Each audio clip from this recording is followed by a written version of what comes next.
Здравейте, приятели! Имам една хубава новина. Онлайн курсът "Как да направим стая мечта в 10 прости стъпки" ще бъде на промоция стил черен петък с 20% отстъпка от утре до 22 ноември. Това е един прекрасен ранен коледен подарък за вас, ако ви предстои ремонт на ново жилище или ако смятате да обновите настоящето ви, но така искате да го видите в съвсем различна светлина. Курсът включва двучасова информация под формата на видеа, 10 стъпки, през които минаваме последователно, от това да си пречертаем стаята, да я измерим първо, разбира се, да изберем мебели, декорация.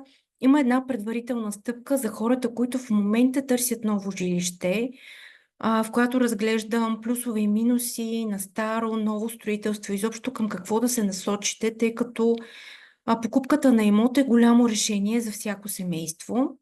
И най-хубавото на този курс е, че всъщност той не остава така просто като едно домашно или нещо хубаво странично, което сами сте си направили и съответно не сте споделили с никой. Имаме едночасова онлайн консултация, в която да разгледаме това, което сте започнали, направили, да поговорим за това какво искате да направите с дома си, какви са изискванията ви и в крайна сметка заедно да го прегледаме така с критични очи. Можем ли да направим нещо по-добро? Обикновено можем. И заедно измисляме нещо по-хубаво.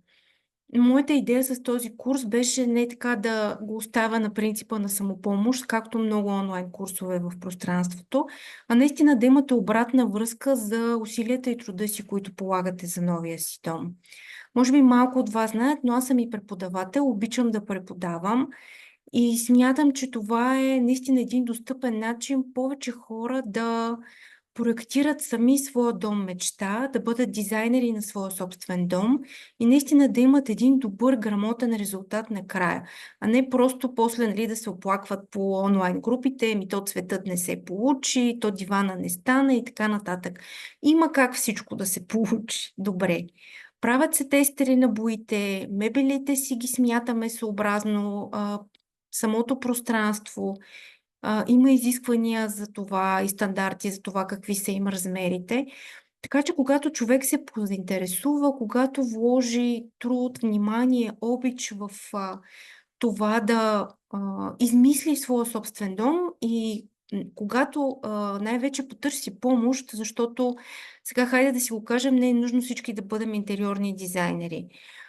Има поле за артисти, художници, водопроводчици, за всякакви професии, така че не е нужно всички да бъдем дизайнери, но можем всички да получим малко помощ от дизайнер и да бъде по-цветно, по-уютно, помислено, да има някаква идея, някаква хрумка концепция за новия ни дом, така че той наистина да бъде уютен, да бъде нашият си, в нашия собствен стил. Пишете ми за повече информация за курса. Ще се радвам да отговоря на въпросите ви. Чао, чао и до скоро!